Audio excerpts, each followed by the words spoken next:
One fatal stroke. The commander's words recalled the headlines Langdon had read over dinner with some students in the Harvard Commons.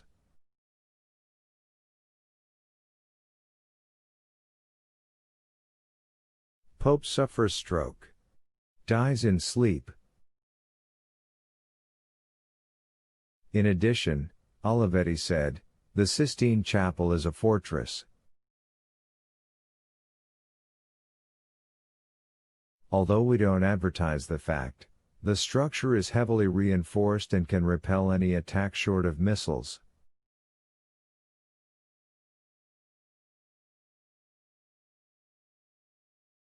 As preparation, we searched every inch of the chapel this afternoon, scanning for bugs and other surveillance equipment.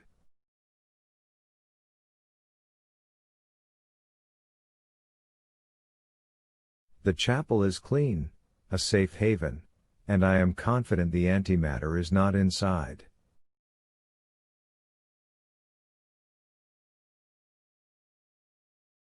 There is no safer place those men can be right now. We can always discuss emergency evacuation later if it comes to that. Langdon was impressed. Olivetti's cold, smart logic reminded him of Kohler. Commander, Vittoria said, her voice tense, there are other concerns.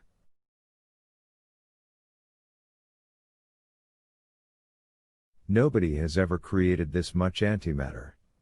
The blast radius, I can only estimate.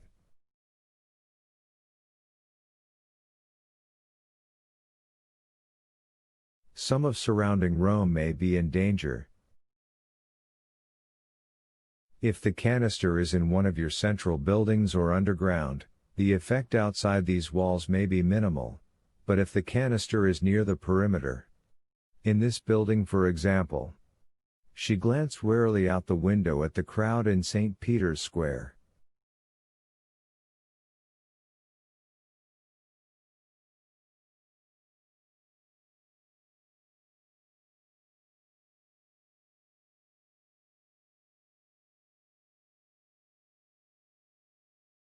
I am well aware of my responsibilities to the outside world, Olivetti replied, and it makes this situation no more grave.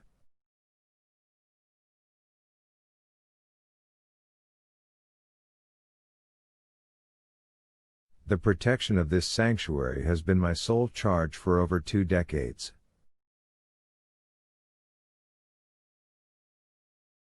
I have no intention of allowing this weapon to detonate. Caroligno Ventresca looked up. You think you can find it? Let me discuss our options with some of my surveillance specialists. There is a possibility, if we kill power to Vatican City, that we can eliminate the background RF and create a clean enough environment to get a reading on that canister's magnetic field.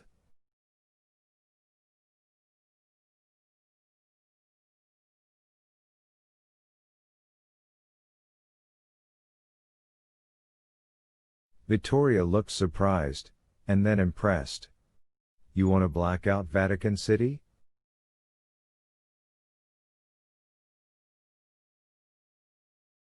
Possibly.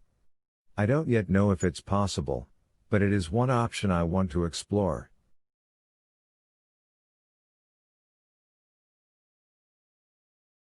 The cardinals would certainly wonder what happened, Vittoria remarked. Olivetti shook his head. Conclaves are held by candlelight. The cardinals would never know. After conclave is sealed, I could pull all except a few of my perimeter guards and begin a search.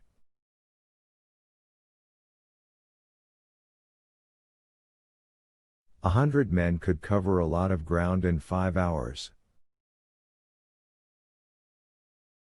4 hours, Vittoria corrected.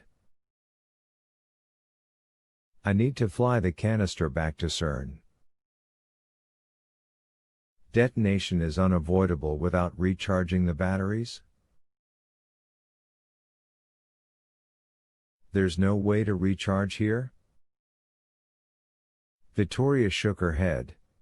The interface is complex. I'd have brought it if I could. 4 hours then, Olivetti said, frowning. Still time enough. Panic serves no one. Signore, you have 10 minutes. Go to the chapel, seal conclave. Give my men some time to do their job. As we get closer to the critical hour, we will make the critical decisions. Langdon wondered how close to the critical hour Olivetti would let things get. The Camerlegno looked troubled. But the college will ask about the Preferiti. Especially about Bagia. Where they are?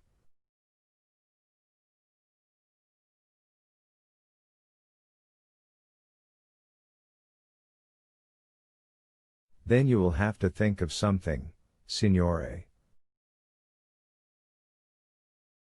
Tell them you served the 4 cardinals something at tea that disagreed with them. The Camerlegno looked riled. Stand on the altar of the Sistine Chapel and lie to the College of Cardinals? For their own safety. Una bugia veniale. A white lie. Your job will be to keep the peace. Olivetti headed for the door. Now if you will excuse me, I need to get started.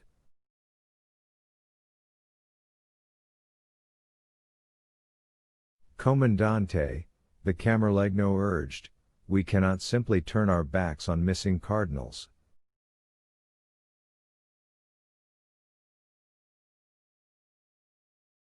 Olivetti stopped in the doorway. Bagia and the others are currently outside our sphere of influence.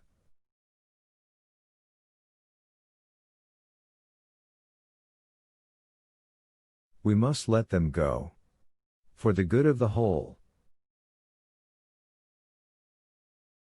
The military calls it triage. Don't you mean abandonment? His voice hardened. If there were any way, Signore, any way in heaven to locate those 4 cardinals, I would lay down my life to do it.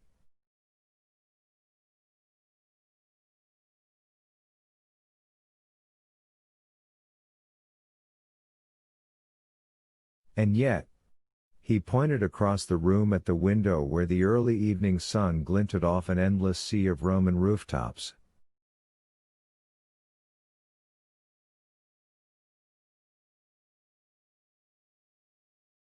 Searching a city of 5 million is not within my power.